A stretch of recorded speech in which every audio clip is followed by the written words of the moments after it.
¿Quién vive ahí?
Buenas noches, maestro.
¿Tu cargador de celular?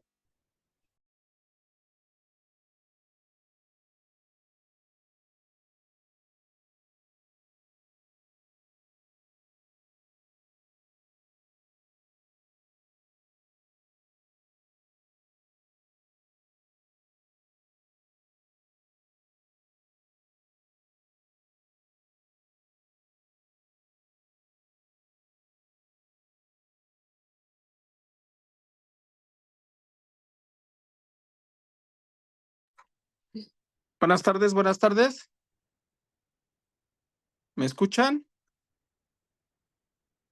Compañeros, ¿me escuchan?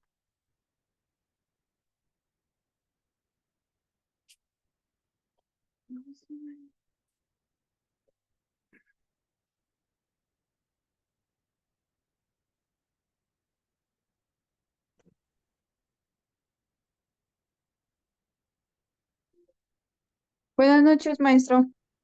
Muy buenas noches, muchas gracias. ¿Ya me escuchan bien? ¿Cuántos compañeros tenemos a la vista?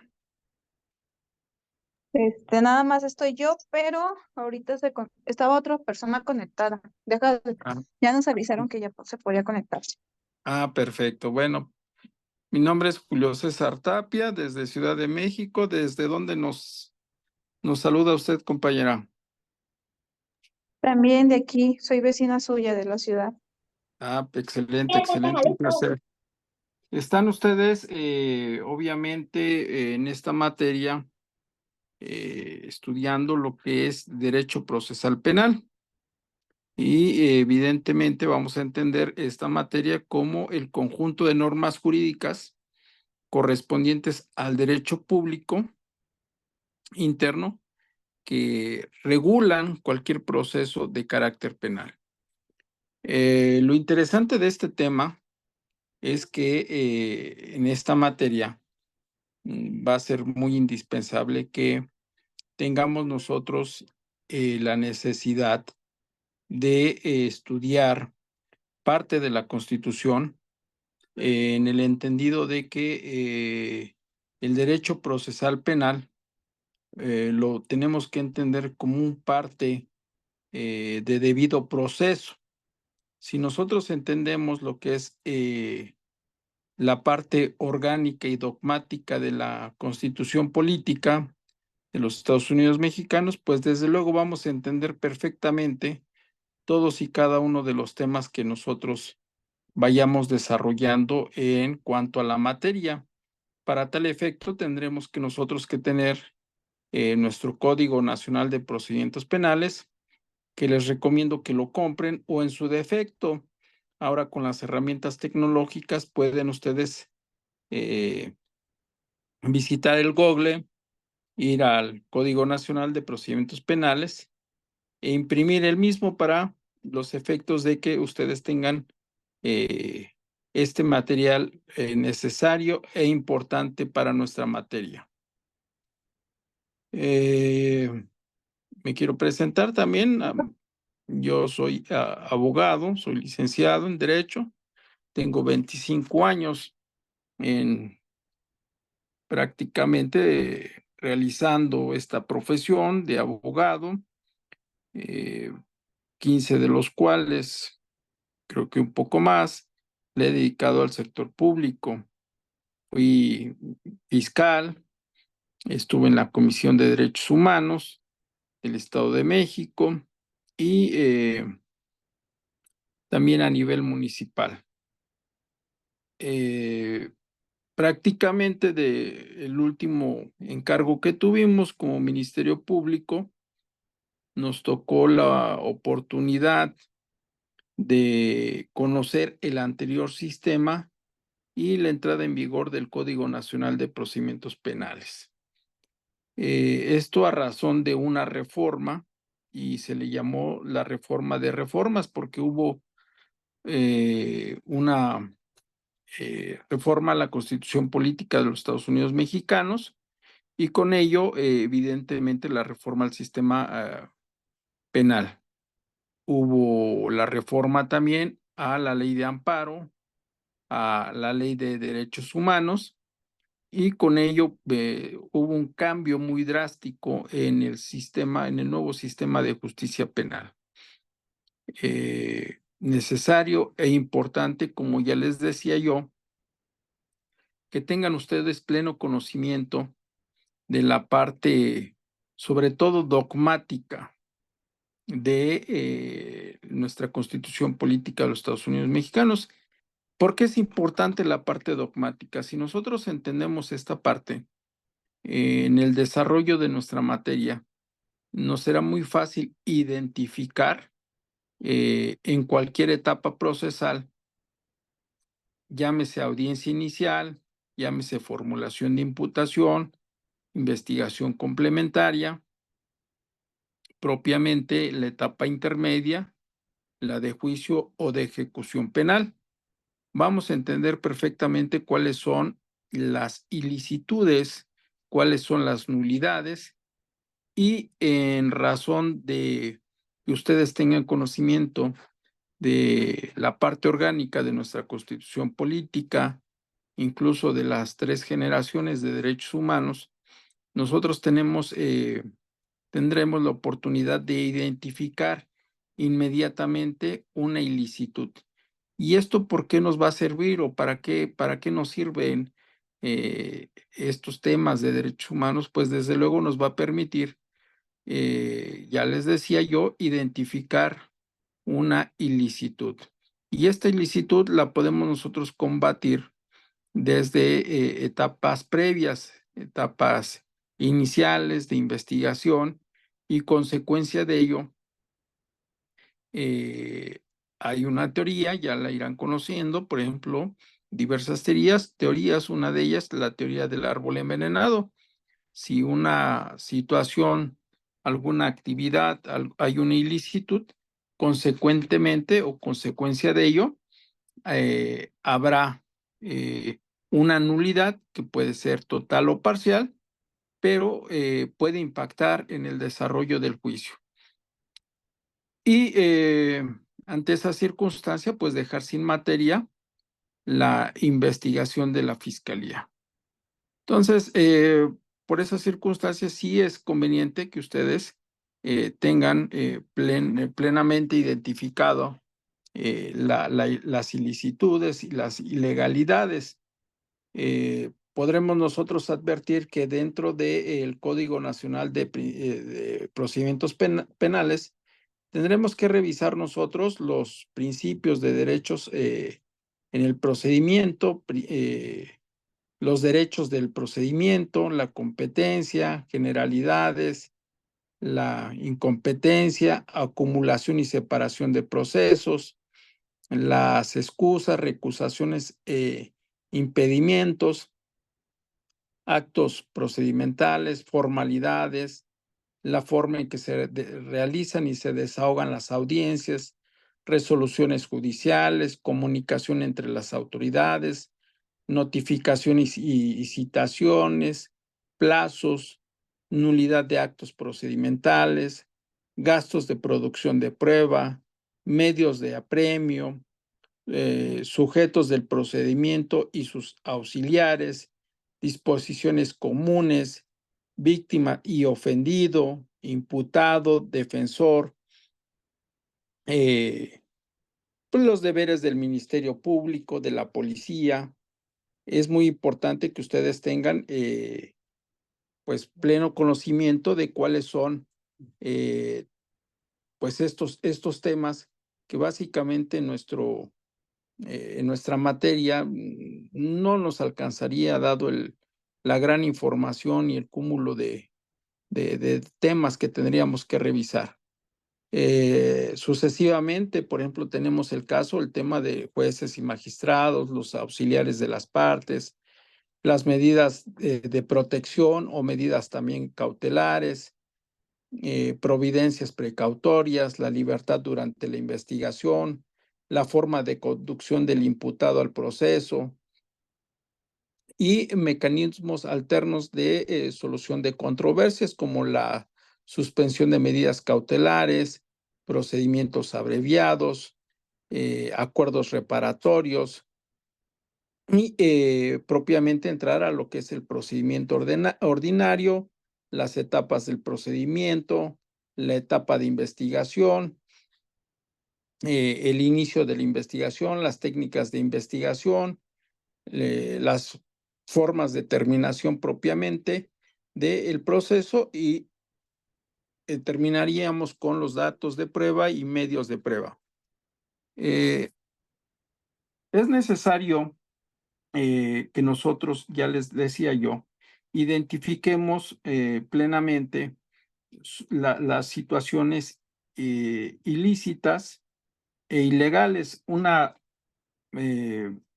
acto ilícito, debemos entenderlo como todas aquellas situaciones que la propia Constitución advierte que no se puede hacer, suponiendo sin conceder. Si nosotros estamos hablando de que hay técnicas de investigación a través de las cuales estas tienen que ser obsequiadas por, por un juez, en este caso un juez de garantías que les permita realizar una técnica de intervención de llamadas o una técnica de extracción de información, ustedes no pueden realizar estas diligencias sin previa autorización del órgano jurisdiccional.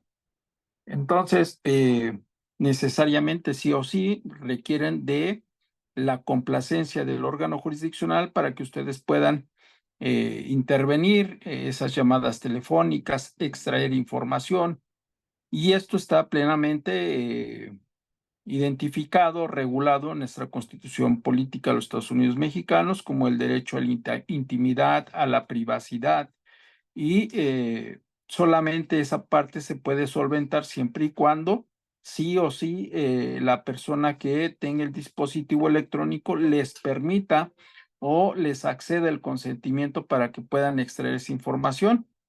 De lo contrario, si esa información es producto, consecuencia de una situación ilícita o irregular, la consecuencia en términos del artículo 97 del Código Nacional de Procedimientos Penales será ilícita.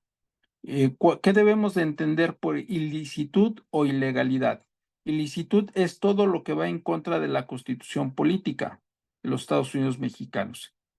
Y, o ilegal es una situación de carácter administrativo que no reúne las condiciones que la ley señala. Por ejemplo, si hay un documento que no está firmado por parte de la autoridad, pues desde luego eventualmente podría ser lícito, pero tiene o le falta alguna cualidad. ¿Cuál es? Pues la firma del servidor público que autoriza ese acto o esa diligencia sin que esté firmado. Y ante esa circunstancia puede ser saneada, pero si es algo que evidentemente impacta en la esfera jurídica del imputado, pues desde luego la situación que puede causar en este es la ilicitud. Suponiendo sin conceder que hay un detenido y que este detenido tiene derechos, ¿sí? Tanto tiene el imputado, la víctima, derechos. El imputado, nos vamos al catálogo de los requisitos, de los derechos del artículo 113 del Código de la Materia, y dice que tiene derecho a ser oído y vencido en juicio, a aportar datos y medios de prueba, a tener comunicación con su abogado, con algún familiar, a realizar llamada telefónica, a que se le permitan ofertar datos o medios de prueba, a mantener en el hipotético caso que fuera extranjero, pues a tener derecho a un traductor y así sucesivamente. Pero si esta persona durante su estancia en la sede ministerial no tuvo la oportunidad de acceder a esos derechos, a pesar y suponiendo sin conceder de que le dieron lectura de los mismos, el hecho de que le hayan dado esa carta de derechos no quiere decir necesariamente que accedió a esos derechos, ¿sí? Solamente le pasaron la carta de derechos humanos, le dijeron, usted estampe su nombre, su firma, pero de ninguna manera ello quiere decir que tuvo acceso a esos derechos. Entonces, ahí evidentemente hay una violación a esos derechos y consecuencia de ello, el impacto sería que fuera una nulidad. Y esa nulidad, pues no puede ser parcial, sino es total y obvio, no tendría ningún valor jurídico. obvio, tampoco el órgano jurisdiccional podría valorarlo porque es ilícito. Desde luego, nuestra materia es muy amplia. Es necesario, sí, que me ayuden. Tenemos solamente una hora, hora y media. Tengo entendido que tenemos también fechas para estas clases. Entonces, sí, yo sí les voy a pedir aquí que ustedes tengan la posibilidad, sí, y la obligación de revisar su constitución política, su Código Nacional de Procedimientos Penales, porque va a ser la herramienta jurídica que a ustedes les va a permitir desarrollar de manera ordenada y cronológicamente su actividad ante un órgano jurisdiccional, ante algún ministerio público, incluso antes de, en el momento de que hipotéticamente una persona fuese detenida.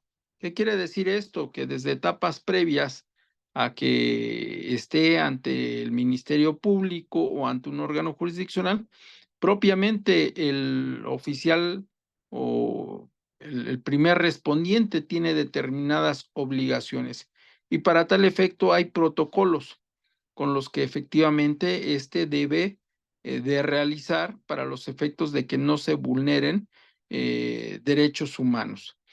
El día de hoy, si ustedes tienen acceso a sus medios tecnológicos, y la verdad es que sí los invito a que diario estén enterados de lo que pasa en el ámbito jurídico, en la sociedad, en el país. Hoy hubo una información muy relevante, está en la jornada, lo pueden ustedes revisar, que la Comisión de Derechos Humanos de la Ciudad de México emite una recomendación en contra de la Secretaría de Seguridad Ciudadana de esta ciudad, en el entendido de que hubo una violación grave a derechos humanos y propiamente a la tortura, a la intimidad, a la privacidad de una menor de edad y una familia que sin orden judicial entró a un domicilio y golpeó a la familia, la privó también de su libertad y a esto se le llama tortura.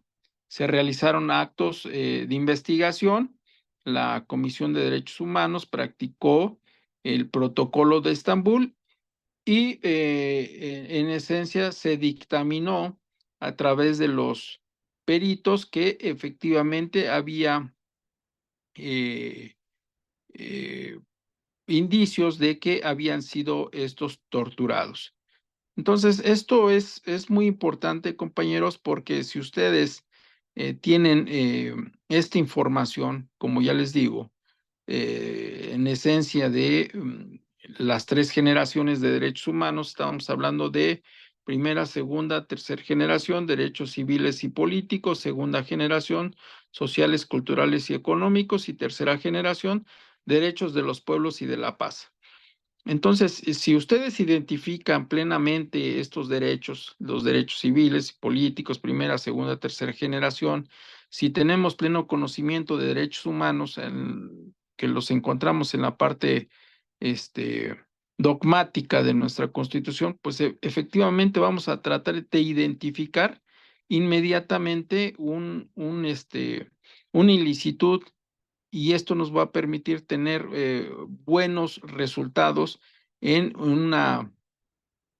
las primeras etapas procesales que se realizan ante un órgano jurisdiccional. Propiamente estamos hablando de una audiencia de control de detención, de una formulación de imputación, e incluso para el efecto de debatir respecto a un dato o medio de prueba. Me quiero ir prácticamente con este antecedente de dato y medio de prueba. ¿Cuál es la diferencia entre dato y medio de prueba? Un dato de prueba es la mera referencia de determinada información en la carpeta de investigación que no ha sido desahogada ante un juez. Quiere decir que no ha sido valorada, a consecuencia de ella no tiene ningún valor. ¿Sí? Un dato de prueba puede ser una entrevista de un policía, de un testigo,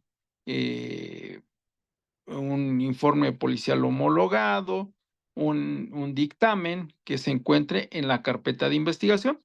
A eso le vamos a llamar nosotros un dato de prueba. ¿Cuándo quiere decir que es un medio de prueba? Un medio de prueba no, es cuando una vez que la fiscalía ha presentado su acusación, pasamos a la etapa intermedia, donde las partes, ya con el pleno descubrimiento probatorio que realizaron, ofrecen y hacen ese descubrimiento probatorio para debatir en la audiencia intermedia. Ahí es el momento procesal oportuno en donde las partes van a debatir cuáles son las pruebas que van a entrar o los órganos de prueba que se van a ofrecer y admitir y desahogar en juicio. Si estos cumplen determinados requisitos como son de idoneidad, de ilicitud, de pertinencia, de abundancia, que no sean también sobreabundantes, desde luego podrán ser bienvenidos a la etapa de juicio, desahogados, y entonces ya ante el órgano jurisdiccional, una vez que estos se desahogan, evidentemente ya son medios de prueba. En ese momento ya son medios de prueba. ¿Por qué? Porque ya fueron desahogados ante el juez. Y ante esa circunstancia, cuando éste ya es liberado, pues ya debemos de entender que ya es un medio de prueba, el cual deberá ser valorado al momento de que se resuelva la situación jurídica del imputado. ¿Hasta aquí alguna pregunta, alguna duda? Hablen ahora o callen para siempre, de lo contrario tendrán un 5 de calificación.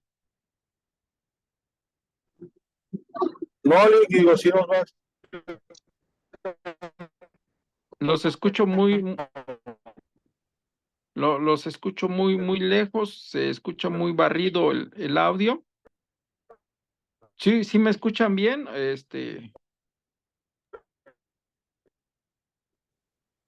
¿sí me escuchan bien, compañeros? Sí, sí. Perfecto, perfecto. ¿Hasta aquí se entiende todo o tienen alguna duda, alguna pregunta?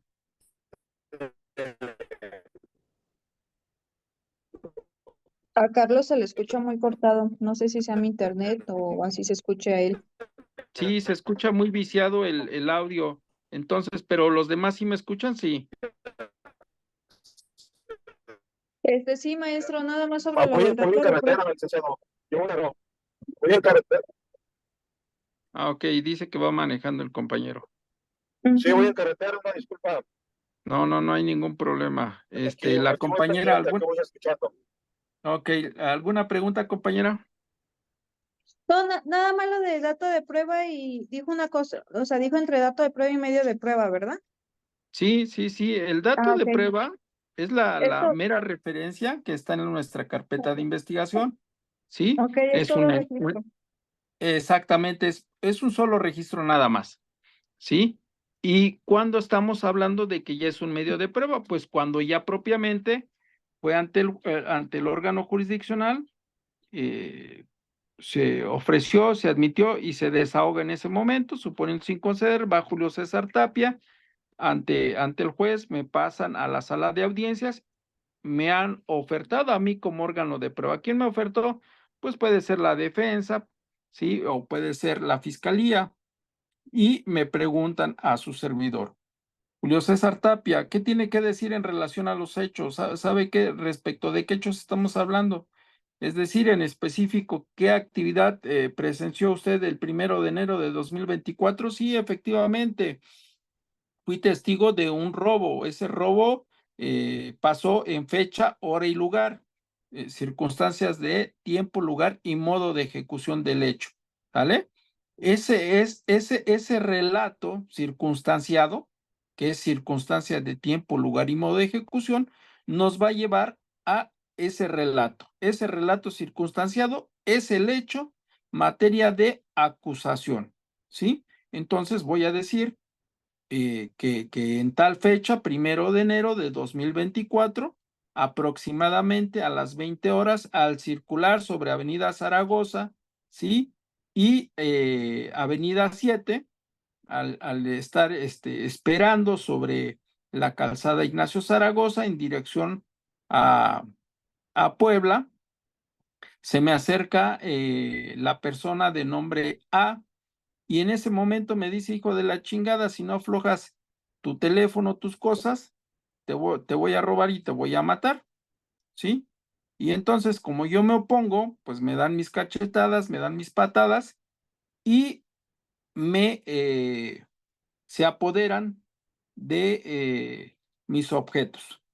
Entonces hay una violencia física y moral, ¿me entienden? Porque primero, evidentemente, me mermó mi capacidad física y psicológica para que yo pudiese defenderme. Entonces, bajo esas circunstancias, hay un robo. ¿A qué le llamamos? O el tipo penal de robo.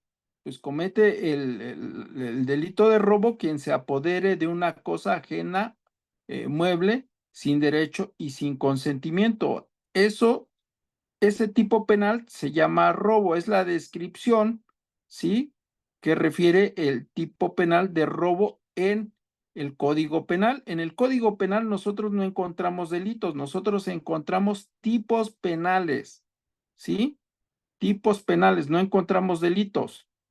Por ejemplo, si estamos hablando hipotéticamente de, por ejemplo, un secuestro, ¿sí? Comete el delito de secuestro aquella persona, ¿sí? Que obliga a otra para obtener un lucro o un beneficio, ¿sí? Esa es la descripción del tipo penal. Esa descripción del tipo penal nos lleva, evidentemente, a precisar cuál es el delito. En este caso estamos hablando de extorsión. En un primer caso estábamos hablando de un robo y puede ser un robo simple, ¿sí? Es decir, yo voy caminando o voy en el metro y en ese momento a mí me despojan de mi teléfono celular y me percato metros adelante que la persona que mete su mano en mi saco, extrae mi teléfono celular o mi cartera y no me percaté hasta que yo veo cómo se está metiendo mis objetos y que los tomó sin derecho, sin mi consentimiento, pero fue un robo simple, ¿sí? Pero entonces cuando hablamos de la descripción de ese tipo penal, evidentemente debe de cubrir algunas cualidades para nosotros clasificar, ¿sí? Jurídicamente el hecho. Y entonces nosotros podemos evidenciar que hay elementos normativos o elementos subjetivos. Por ejemplo, volvemos al tema del robo. Sin derecho. Es un elemento normativo. ¿Sí? ¿Por qué? Porque se apodera de esa cosa de la cual yo nunca le permití que dispusiera. Sin derecho, ¿qué más? Sin consentimiento. Nunca me pidió permiso, lo tomó. Esos son elementos normativos y cada tipo penal, ¿sí? Tiene sus elementos normativos. Si no se cumplen esos elementos normativos, difícilmente vamos a encuadrar esa conducta al tipo penal. Y entonces, también podemos hablar de elementos subjetivos, ¿sí? Como el dolo. El dolo no lo vemos, pero, por ejemplo, cuando nos están robando, no es lo mismo que nos roben de cuando yo no me percato que sacan mi teléfono celular o mi cartera, probablemente siento, pero pues no me dijeron nada, contrariamente a cuando voy con mi vehículo, me bajo a la tienda, a un supermercado, se acercan dos tipos y con violencia, pongan ustedes los calificativos que quieran, me sacan un arma, cuchillo, navaja, una pistola, me agarran a golpes y se apoderan de mis pertenencias y se llevan mi vehículo. Entonces, ¿hay dolo o no hay dolo? Entonces, a Sí, eso maestro. se le llama elementos subjetivos. Sí, Hasta hay aquí, dolo. ok. ¿Hasta aquí alguna pregunta? Yo nada más, maestro, en los términos que el que le había preguntado, medio de prueba se le llama hasta desde el inicio, desde audiencia inicial o hasta la audiencia intermedia. Hasta la audiencia intermedia. Sí, hasta la audiencia intermedia. Y dato de Sí. prueba, entonces sería en audiencia inicial. Digamos que hay una cierta, la Constitución y y el propio Código Nacional de Procedimientos Penales dice que podemos ofertar dato de prueba o prueba, ¿sí? Pero vuelvo a reiterar, el medio de prueba ya es desaguado ante el órgano jurisdiccional, es decir, cuando ya lo valora, ¿sí? Y me he encontrado durante mi experiencia que el dato de prueba es nada más la referencia que dan las partes. Ejemplo, estamos en una audiencia inicial y, y hay un video de un robo, fecha, hora y lugar, ¿vale? Entonces, el órgano jurisdiccional, y esto fue un caso que a mí me pasó, la jueza me dice, literal, ¿va a ofertar dato o medio de prueba? Le digo, dato de prueba. Dice, entonces, lo invito, defensor, a que única y exclusivamente se refiera a ese dato de prueba y a la fiscalía, así como al asesor jurídico, les voy a pedir que si la información que vierte la defensa es errónea y trata de alterar el hecho o de sorprender al órgano jurisdiccional, le voy a iniciar carpeta de investigación o en su defecto, si el fiscal o el asesor jurídico también advierten información diversa a ese dato de prueba, también les voy a iniciar carpeta de investigación. Les voy a pedir que bajo el principio de lealtad y buena fe, ¿sí? Me den información precisa de lo que vieron en ese audio y video. A mi representado le estaban acusando de abuso sexual, ¿sí? De que hace un tocamiento de una pierna a la femenina y de ahí sube su mano, intenta subir su mano cuando se percata la mamá de la menor víctima y se le va a cachetadas y a patadas, pero sí hubo tocamiento. Entonces, pasamos la audiencia, en la audiencia inicial tenemos el control de detención, se califica de legal, pasamos a la formulación de imputación y ahí es cuando yo le digo a mi representado que se reserve su derecho a declarar. Una vez que se reserva su derecho a declarar, el juez nos pregunta si quiere que se resuelva en el momento su situación jurídica en el término de 72 horas o bien en el plazo de 144 horas. Y aquí viene la disyuntiva, dice, bueno, ¿cuál sería para nosotros como defensores la estrategia de que nos resuelva en el momento, en 72 horas o 144 horas? Entonces debe de haber una estrategia. Cuando decimos que hay de manera inmediata es cuando a la defensa, evidentemente, pues hay antecedentes graves de violación a derechos humanos y que puede impactar en la esfera jurídica de nosotros, pero si nosotros identificamos esa violación grave, puede causar, impactar en la nulidad, en el artículo 97 del Código Nacional de Procedimientos Penales. Ejemplo, hay una intervención de llamadas telefónicas y la Fiscalía da cuenta de información en el entendido de que tuvo conocimiento de llamadas telefónicas y advierten respecto del hecho. Pero sucede que en la carpeta de investigación no se cuenta con la técnica de investigación. Entonces, es obvio que ustedes no tendrían que esperar más porque saben que efectivamente puede darse una nulidad de actuaciones, pues no se van a esperar 6 días para dar cuenta de eso ante el órgano jurisdiccional y de una vez se avientan en ese momento a advertir la nulidad y solicitan que se resuelva en ese momento. Consecuencia de ello, todo lo actuado posterior a carece de validez.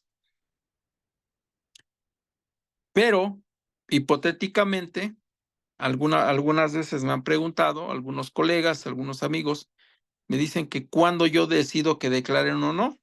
Bueno, yo lo primero que hago es mantener comunicación con mis representados y le pregunto si es verdad de lo que hipotéticamente pasó, del hecho.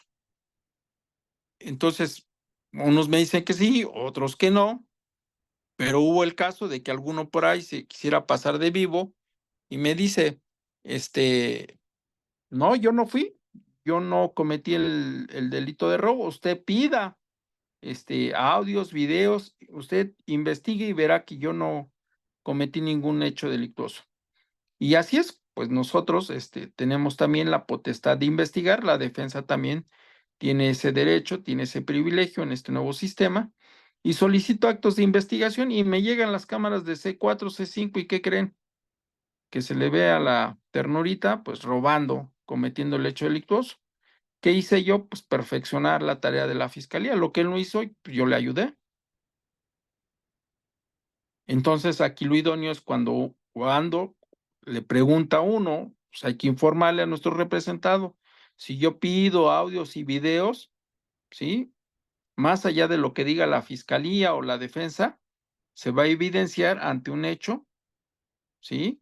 Que efectivamente, que probablemente pasó o no pasó.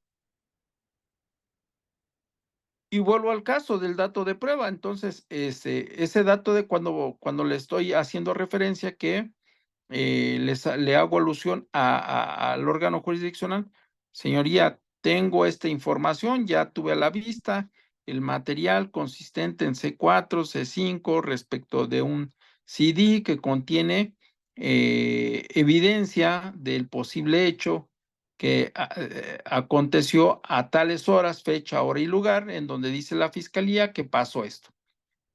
Una vez que esta defensa ha tenido a la vista ese material, se da cuenta de que no pasó lo que dice la fiscalía y la víctima. ¿Qué quiere decir?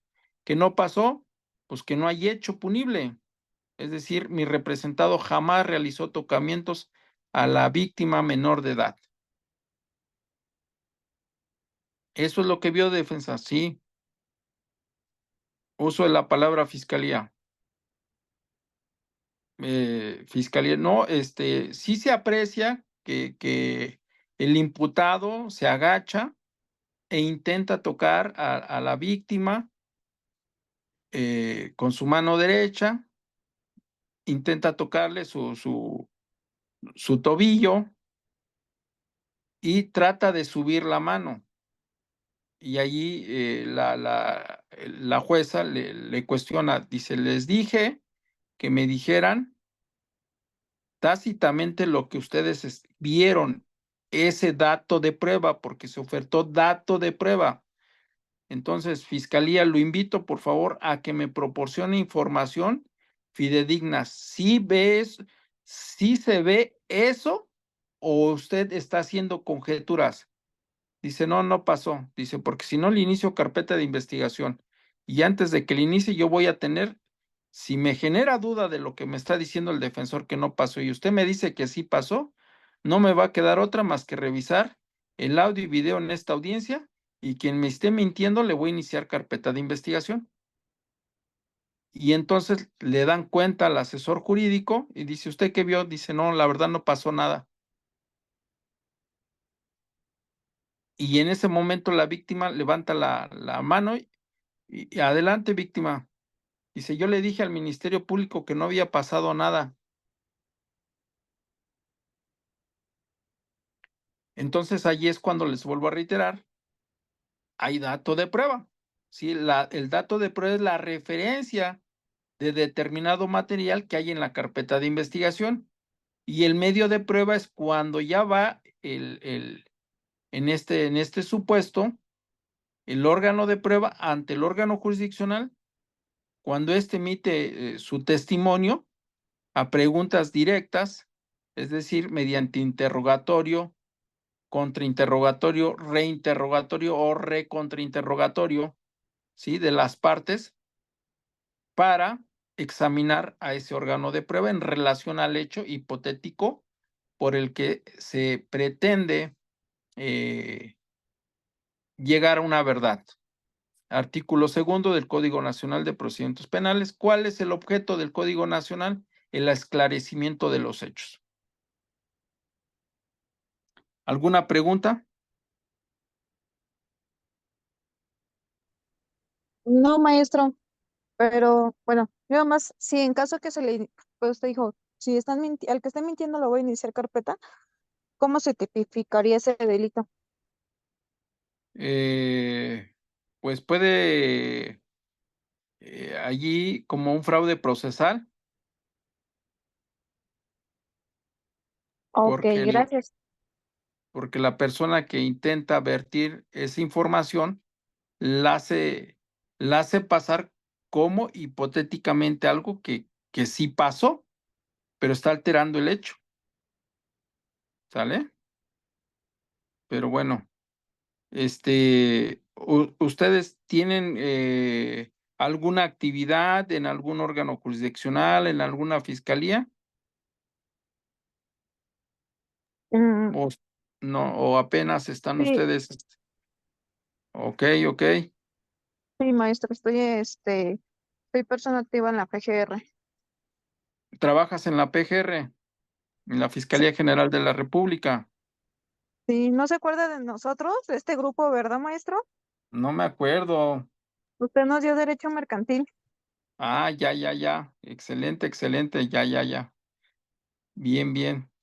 Pues bueno, aquí entonces aquí lo idóneo, eh, lo necesario es de que obviamente ustedes se involucren con la parte dogmática de la Constitución política.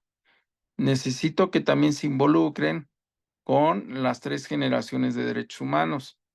Si ustedes tienen conocimiento de esta información, les va a ser muy útil para identificar inmediatamente ilicitudes. Entonces, eso es súper idóneo. ¿Por qué? Porque les va a ahorrar en una audiencia inicial, en una formulación de imputación, incluso para una etapa intermedia, un éxito rotundo, sin necesidad de entrar a juicio. Ustedes desde etapas previas pueden ganar ese asunto, pero necesitan identificar ustedes licitud e ilegalidad. Si no tienen conocimiento de parte dogmática de nuestra Constitución o de esa parte orgánica, difícilmente van a tener resultados favorables. ¿Saben qué es parte orgánica y dogmática de la Constitución? Sí, los, Perfecto. Ok. perdón, sí se divide en dos. Bien, bien, excelente, excelente. Ahí vamos bien. Derechos humanos, primera generación de derechos humanos, ¿le entendemos? ¿Son los civiles? Civiles y políticos, sí, Sí, claro. sí, ¿verdad? Sí. Segunda generación, sociales, culturales y económicos. Tercer generación, derechos de los pueblos y de la paz. Entonces, si nosotros identificamos estas actividades, pues evidentemente vamos a tener buenos resultados. Hablar del sistema procesal de la materia que nos incumbe es hablar de un mundo de, de información, hablar de cada etapa también, y cada etapa tiene sus particularidades, ¿sí? Incluso suponiendo vamos a un auto de vinculación, después del auto de vinculación, después del auto de vinculación pueden operar los mecanismos alternos de solución de controversias. ¿Para qué esperar después del auto de vinculación a una investigación complementaria, posteriormente a la etapa intermedia o al descubrimiento probatorio, a esa acusación, si el hecho delictuoso no resulta relevante para la materia penal? Y pueden ustedes acceder a un acuerdo reparatorio o a una suspensión condicional del proceso a prueba. Inmediatamente emiten su plan reparatorio y acogen a su representado en un término de 6 meses para que, suponiendo sin conocer que es detenido por consumo de sustancia prohibida. ¿Cuál sería? Prácticamente podemos hablar de marihuana, de coca, siempre y cuando no rebase determinada cantidad. Entonces, si en ese momento ustedes identifican que es innecesario irse a juicio, pues de una vez presentan una suspensión condicional. Y en esa suspensión condicional, ustedes pueden obtener inmediatamente, además de algún debate con respecto a medida cautelar, la posibilidad de acabar ese asunto. Y pueden cobrar muy bien, sin necesidad de exponerse, ¿sí? A un juicio donde necesariamente, pues, el fiscal perdería ese asunto. ¿Por qué? Porque llevaría prueba idónea, pertinente y suficiente para obtener una sentencia de condena. Y tengan la seguridad de que el órgano jurisdiccional no los va a sancionar, no va a penalizar al imputado con una pena mínima, sino sería una pena media, equidistante, pegada a la más alta. En cambio, si agarran un procedimiento abreviado, es pena mínima reducida en 1/3. Sin embargo, las fiscalías, es muy cuestionable este tema porque les dan hasta un mes, se andan peleando por un día con tal de que no obtengan algún beneficio. ¿Cuál? Pues la libertad. Entonces aquí lo importante de nuestra materia procesal penal, pues es muy idónea, es muy padre porque nos va a permitir tener las herramientas necesarias para obtener buenos resultados. Lo idóneo siempre es que ustedes, y en esta materia lo vamos a ver, identifiquemos inmediatamente hechos delictuosos que nos permitan saber si inmediatamente pueden obtener o no su libertad. Por ejemplo, yo mañana tengo una audiencia muy temprano respecto de un robo, pero este robo hipotéticamente se realizó a transporte público. Entonces ya tengo la primera agravante, más otra agravante es respecto de violencia. Y ahorita pues yo ya estoy trabajando, hago mis ejercicios mentales para ubicarme mañana en ese debate y qué decir. Pero más allá de que su servidor tenga o no argumento, lo importante es que yo pueda debatir más allá del fondo. Lo que me interesa es la medida de cautela, porque seguramente, estoy casi seguro, de que la fiscalía lleva herramienta jurídica para vincular a mi representado desde la audiencia inicial, que se califique de legal la detención, que me formule imputación, pero aquí lo interesante es la medida de cautela. Entonces, si yo obtengo una medida de cautela idónea, pues obviamente eso me deja a mí bien ante mi representado, en el entendido pues que él no va a entender esta situación, pero va a llevar su asunto por fuera, ¿sí? Piense que la semana pasada, no esta semana, hoy,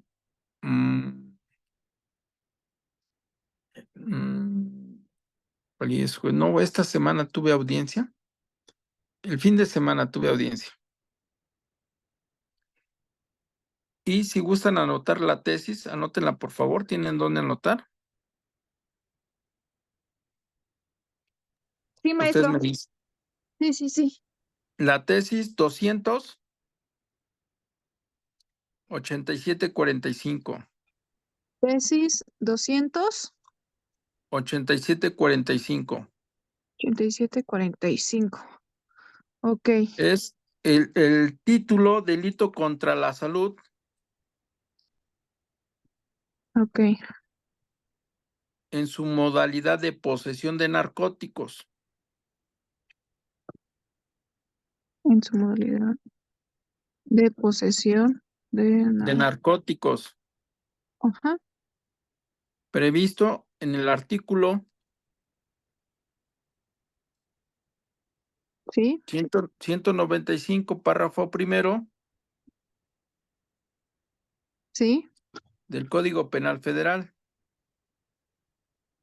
Y sí. dice que la cantidad de narcótico no acredita de forma automática la finalidad como elemento subjetivo específico que requiere el tipo penal. Reitero,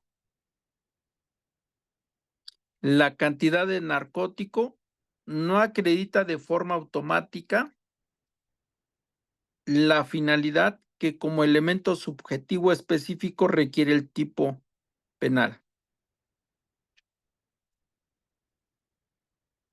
¿Qué quiere decir eso? La fiscalía decía en la formulación de imputación que mi representado realizó actos de comercio, particularmente de venta de narcótico, y agarran en ese mismo momento también al comprador. Entonces tenemos comprador y vendedor con sustancia. Pero atendiendo a esta tesis, lo dice, ¿sí? Que se deben de cubrir ciertos requisitos. Uno de ellos es que la fiscalía o la policía ministerial, ¿sí? Debe de investigar la procedencia de la droga. Evidentemente no se investigó a dónde se dirigía esa droga.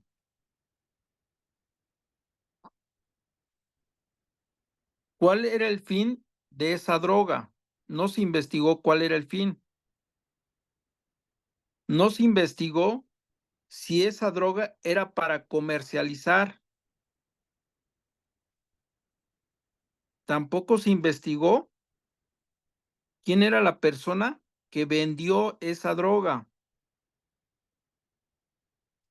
la persona que la compró. Tampoco se investigó que hipotética la persona que estaba vendiendo esa droga se dedicaba a la venta de droga.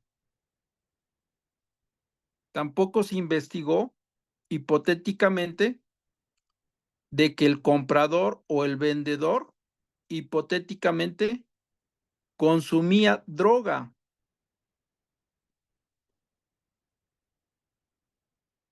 Y entonces, si la autoridad no investiga la finalidad, compra, venta y todo lo que les acabo de decir, va a acabar en posesión simple. Y ya le quitan todas las agravantes. Así es. Y uno de mis reflexiones en ese momento fue que además le dije, bueno, el policía en su momento dice que estaba realizando actos de comercio. Cuando le realizan revisión, tanto a comprador o a hipotético vendedor, no tenía dinero, ninguno de los dos.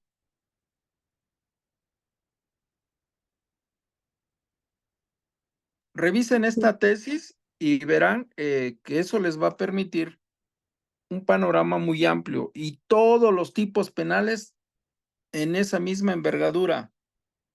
Tenemos que analizar elementos objetivos, subjetivos, y si no se da uno de estos, no hay tipo penal. Consecuencia de ello, responsabilidad. Pero si alguna actividad que haya realizado el primer respondiente, la fiscalía o policía de manera ilícita, es nulo. ¿Sale? ¿A qué horas termina nuestra clase? 9:30. ¿Ya estamos rebasados o estamos bien? Nos falta Son aquí 9:20. 9:20, entonces tenemos 10 minutos, ¿verdad? ¿Hasta aquí alguna duda, una pregunta? No, maestro. Ok. Muchas gracias. Entonces, sí les voy a pedir de favor que, la próxima clase podamos ver los principios rectores del sistema de justicia penal atendiendo a nuestro Código Nacional. ¿Cuáles son Ok. algunos de ellos? ¿Ustedes tienen alguno que me digan? Los principios rectores, Sí, el de oralidad, exacto. el de publicidad, Inmediatez, publicidad, inmediatez, oralidad, publicidad, inmediatez. Según yo son como 6, ¿no? presunción de inocencia. Legitimidad. Sí, Sí. son muchísimos, muchísimos, ¿eh? O sea, no crean que nada más son 6. Estamos hablando de legalidad, seguridad jurídica, presunción de inocencia, debido proceso, infinidad. Entonces, ¿qué Contradicción. requiero? Es que yo lo estaban confundiendo con lo de publicidad, contradicción, concentración, continuidad e inmediación. Sí, son los principios, sí, Ujú. pero no nada más son esos, ¿eh? O sea, son muchísimos, pero bueno, en esencia son los que rigen nuestro sistema de justicia penal. Ujú. Entonces, sí tenemos que identificar estos principios, porque estos principios operan desde etapas previas, ¿sí? Ujú. Y si nosotros analizamos bien todos y cada uno de ellos, podemos obtener buenos resultados. Mañana a mí me están al imputado que probablemente vaya a representar, bueno, ya es un hecho que lo voy a representar, lo exponen ante medios de comunicación Ok. y salen allí la Secretaría de Seguridad Ciudadana detiene y sale su cara y todo y el logotipo de la autoridad. ¿Hay violación o no hay violación? Pues sí, porque él está lo de su el de inocencia. No lo pueden exponer ante medios de comunicación. No, ¿Qué se está violando? el del principio de inocencia. ¿Y qué más? Su dignidad. Exacto, su dignidad. O sea, vuelvo a reiterar, todo eso es parte, ¿sí? De que nosotros identificamos la parte dogmática. Derecho por derecho, artículo por artículo de nuestra Constitución. Nadie puede ser molestado en sus papeles, propiedades o cosas, sino, Su papel. Y, ni en su persona. sino que, ¿mediante qué? Mediante orden judicial. Ujú, ¿qué? Nadie puede ser molestado en su persona. Que funde y motive Que funde y motive la molestia. la Acto de causa legal molestia. de procedencia, ¿verdad? Entonces, si ustedes van analizando artículo por artículo de la Constitución, vamos a identificar ilicitudes. Y esas ilicitudes nos van a permitir tener un buen desempeño en nuestras audiencias. Pero bueno, yo creo que hasta el día de hoy aquí terminamos. ¿Cuándo tenemos clase? El sábado 10. El O no, o sábado. domingo. No recuerdo si el sábado o el domingo, maestro. Creo que es No, el no, domingo. El no domingo 11. no les sería idóneo, por ejemplo, los sábados, los lunes tener clases, los lunes, martes. Más bien, sería pues a O sea, mayoría, ¿no? claro, o sea, me Porque refiero yo muchos, para los sabaditos, los domingos, pues tenerlos libres, ¿no? ajá, Lo sí, vamos pero, consensando, ¿le parece? Hagan ahí un grupo y ujú, lo consensamos, ¿cómo ve? Y de no, pues ok, seguimos con el temario y el horario, ¿no? Sin ningún problema. ok, ¿Sale? Les dejo ahí mi ujú. número Bien, bien. telefónico. ¿Sí? Ahora, Está muy viciado el sonido.